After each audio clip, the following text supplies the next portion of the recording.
आज का विषय रुकावटों को दूर करना। हालेलुया। हर एक के जीवन में रुकावटें हैं, है ना। हम विश्वासी हैं, फिर भी कहीं ना कहीं रुकावटें हर एक के जीवन में आती है ना। लेकिन बाइबल हमें सिखाती है ना, कि रुकावटों को क्या करें, दूर करना है। हालेलुया। तो हमारे हर एक के जीवन में रुकावटें क्या करती है, आती है ना। लेकिन फर्क इतना है कि कई लोग रुकावट के साथ रुक जाते हैं और कई लोग रुकावट को दूर करके आगे बढ़ते हैं। हालेलुया, है ना। रुकावट सबके पास है, क्या है, सबके पास है। लेकिन फर्क यही रहता है कि कई लोग रुकावटों से रुक जाते हैं या तो कई लोग रुकावट को दूर करके आगे निकल जाते हैं। Hallelujah, hallelujah.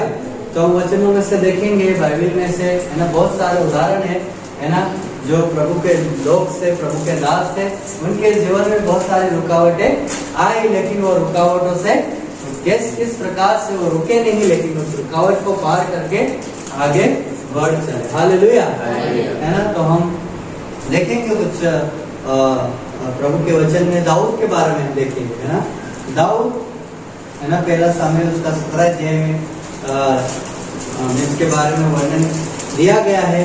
दाऊद के बारे में आप लिखना चाहे तो लिख सकते हैं। पहला सामुएल उसका 17 अध्याय से लेकर आगे, है ना, 19-20 पद से आगे हम पढ़ सकते हैं। दूसरा पहला सामुएल, है ना, दाऊद के बाद पहला सामुएल का 17 अध्याय का 19 पद, 20 पद, 32, 33, 43, है ना, पूरा अध्याय है। लेकिन हम पूरा अध्याय को नहीं पढ़ सकते हैं अभी, आप घर जाकर इसको अच्छे से पढ़ सकते हैं। तो यहाँ पे 17 का 19 पढ़िए। साउल और तेरे भाई और समस्त इस्राएली पुरुष एला नामक तराई में फिलिस्तियों से लड़ रहे हैं। अतः दाऊद सवेरे उठ भेड़ बकरियों को किसी रखवाले के हाथ में छोड़कर यिशै की आज्ञा के अनुसार उन वस्तुओं को लेकर चला। और जब सेना रणभूमि को जा रही है और संग्राम के लिए ललकार रही थी, उसी समय वो गाड़ियों के पहाड़ पर पहुंचा। गाड़ियों पहला सामुएल, हाँ सही पढ़ रहे, ठीक है, ओके। आप इसको घर जाके पढ़े तो और अच्छा है, अभी आप नहीं पढ़ सकते इसको, ठीक है। आप ध्यान दीजिए मैं क्या बोलना चाह रहा हूँ, है ना। तो दाऊद के साथ रुकावट थी, है ना। यहाँ पे बहुत बड़ी रुकावट थी पूरे इजराइल के लिए, जो प्रभु के लोग थे उनके लिए, क्योंकि फिलिस्तीन जो है इजराइल के विरोध में आ रहे थे, है ना।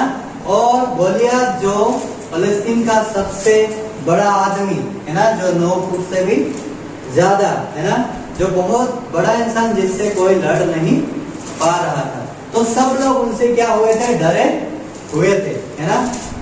पुराने जमाने में लड़ाई जो होती थी, है ना, वो क्या करते थे, अभी जमाने में वोटिंग होता है, पुराने जमाने में जो ताकतवर है वही राजा बनता था। तो गोलियत से लड़ने के लिए, है ना, कोई तैयार नहीं हो रहा था। गोलियत उनके लिए क्या थी, इजराइल के लिए, और सबके लिए क्या था, रुकावट था, है ना। उनके सामने क्या था, रुकावट। हालेलुया। लेकिन दाऊद का काम क्या था, दाऊद कौन था, एक लड़का था और क्या करता था, भेड़ बकरी चराने वाला व्यक्ति, है ना।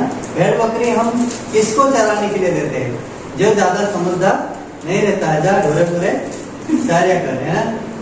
अच्छे, है ना, अच्छे इंसान को बकरी ढोर चराने नहीं भेजेंगे, उसको या तो पढ़ाएंगे या घर का मुखिया बनाएंगे या लेन देन करेगा या घर रहेगा, है ना। जो कमजोर है उसको जा, तेरे को कुछ नहीं आता तो भेड़ बकरी चराया कर। तो दाऊद सबसे नीचा इंसान था, सबसे कमजोर इंसान था और सबसे छोटा था भाइयों में, ठीक है।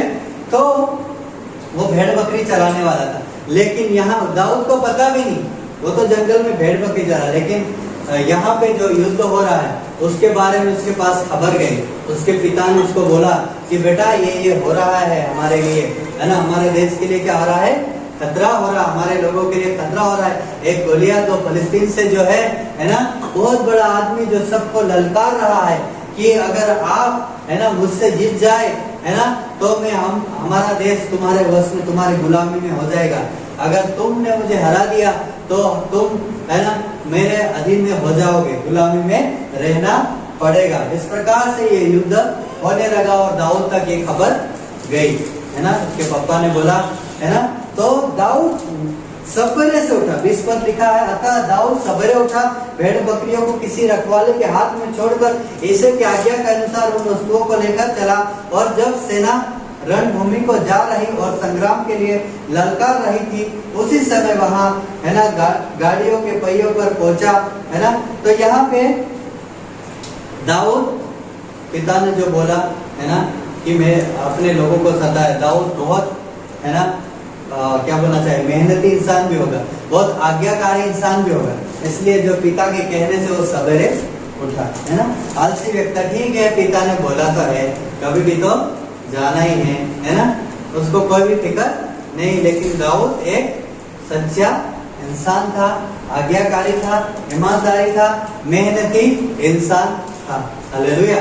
इसलिए पिता ने जो बोला वो सवेरे को उठा और भेड़ बकरियों को दूसरों को चराने के लिए दे दिया। आप चराना, में है ना मेरे भाइयों को जो विरोध में जा रहा वहां पे जाता हूँ है ना। तो वहां पे गया, देखा कि वहां तो बहुत सारा उलट मचा हुआ है ना, सब घबराए हुए, सब लोग क्या है, डरे हुए, अब क्या करें है ना। और 100